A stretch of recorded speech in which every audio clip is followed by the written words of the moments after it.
Mon frère, chéri de nos parents, m'a intimidé pendant des années, alors j'ai exposé sa trahison à sa fiancée et j'ai mis fin à leur fiançailles. Maintenant, toute ma famille est contre moi. Je m'appelle Misaki, j'ai 24 ans et je suis une femme. Mon frère aîné, Takuya, a 29 ans, et nous avons toujours eu une relation compliquée. Dès l'enfance, Takuya était le fils d'or de la famille. Nos parents, Yuichi, 55 ans, et Kaori, 53 ans, l'adoraient et, à leurs yeux, ils ne pouvaient rien faire de mal. Pendant ce temps, je me sentais souvent ignorée, comme si je vivais dans son ombre. Depuis toute jeune, nos différences étaient évidentes. Takuya était extraverti, athlétique et naturellement charismatique. Il se faisait facilement des amis et attirait toujours l'attention lors des réunions familiales. Moi, en revanche, j'étais timide et introvertie. Je préférais lire ou dessiner dans ma chambre plutôt que de faire du sport ou de socialiser.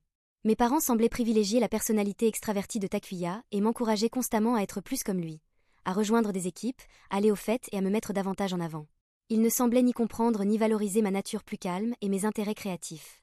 Avec le temps, l'écart entre nous s'est encore creusé. Takuya excellait dans les sports, particulièrement au baseball, et est devenu la star de l'équipe de notre lycée, remportant plusieurs championnats. Dans notre petite ville, il était traité comme une célébrité, tandis que je luttais pour trouver ma place et me sentais souvent invisible à l'école comme à la maison. Le succès sportif de Takuya ne faisait qu'amplifier le favoritisme de nos parents. Il ne manquait jamais un de ses matchs et portait fièrement des maillots avec son numéro, mais assistait rarement à mes expositions d'art ou concours académiques. Quand j'ai gagné un concours de rédaction au niveau préfectoral en classe de seconde, ils ont à peine mentionné cet exploit, car il coïncidait avec un match de Takuya. Pendant notre enfance et notre adolescence, Takuya m'intimidait constamment et me tourmentait. Au début, c'était de petites choses, comme briser mes jouets, m'exclure de ses jeux avec ses amis ou me pincer quand nos parents ne regardaient pas. Puis, avec le temps, ces tactiques sont devenues plus psychologiques. Il se moquait de moi pour mon côté bizarre et antisocial, volait ou détruisait mes affaires, et manipulait nos parents contre moi avec des mensonges.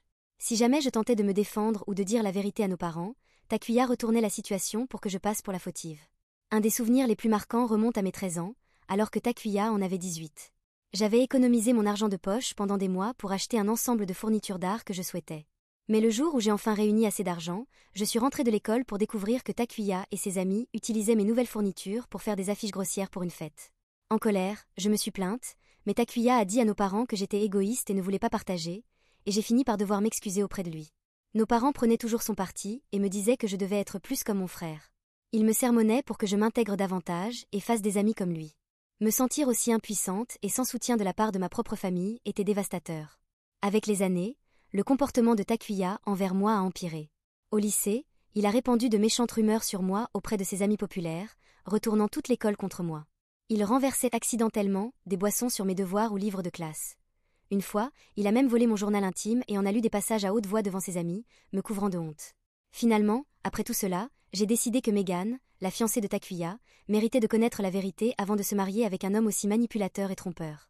J'ai donc créé un compte anonyme et lui ai envoyé un message détaillant ce que j'avais vu. Quelques heures plus tard, le chaos s'est installé. Megan a confronté Takuya, qui a d'abord nié, puis a fini par avouer ses infidélités. Depuis, la famille est en crise. Takuya me reproche d'avoir ruiné sa vie, et nos parents le soutiennent en m'accusant de trahison. Megan m'a remercié pour lui avoir dit la vérité, ce qui lui a permis de se libérer d'une relation toxique. Bien que la famille soit maintenant divisée, je ne regrette pas ma décision, et je me sens enfin libre de vivre ma vie sans l'ombre constante de mon frère et le poids de ses mensonges. Mise à jour 1. Cela fait plusieurs semaines depuis la rupture des fiançailles et la situation reste extrêmement tendue avec ma famille.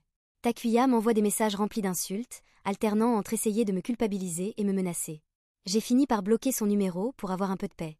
Mes parents tentent de me forcer à m'excuser auprès de lui, insistant sur le fait que j'ai exagéré et que j'aurais dû venir les voir ou parler à Takuya avant de tout révéler à Megan. Ils m'ont fait sentir que je suis responsable de la rupture familiale, me rappelant que la famille, c'est sacré. Mais je reste ferme et refuse de m'excuser pour avoir révélé la vérité. Lors d'un dîner de famille, j'ai finalement affronté Takuya et mes parents, rappelant toutes les fois où j'avais été harcelée et maltraitée par mon frère. À ma surprise, ma mère a semblé touchée et s'est excusée, reconnaissant qu'il n'avait pas toujours été juste avec moi. Mise à jour 2. 2 mois se sont écoulés depuis ma dernière publication, et la vie de Takuya est en chute libre depuis sa séparation avec Megan. Il a perdu son emploi après s'être présenté ivre plusieurs fois et avoir eu une altercation avec un collègue. Comme toujours, mes parents tentent de l'aider financièrement, tandis que je garde mes distances. Ma mère m'a appelée en larmes, me suppliant de pardonner Takuya et de l'aider, mais je lui ai dit qu'il était temps pour lui d'assumer les conséquences de ses actions. Mon père a finalement admis qu'ils avaient peut-être été trop indulgents envers lui. Cela a déclenché une grande dispute entre mes parents sur la manière de gérer la situation. De mon côté, j'ai décidé de me concentrer sur mon propre bien-être, en renouant avec des amis que j'avais perdus en raison de l'influence négative de Takuya. Je me suis également rapprochée de ma tante, qui avait toujours soupçonné le comportement de Takuya et qui est devenue une grande source de soutien et de compréhension. Megan, quant à elle, va beaucoup mieux. Elle a commencé un nouveau travail et a rencontré quelqu'un d'autre. Nous sommes devenus amis et trouvons du réconfort en partageant nos expériences sur le comportement manipulateur de Takuya. De mon côté, j'ai repris mes activités artistiques et lancé une petite entreprise pour vendre mes œuvres en ligne, ce qui m'apporte beaucoup de satisfaction.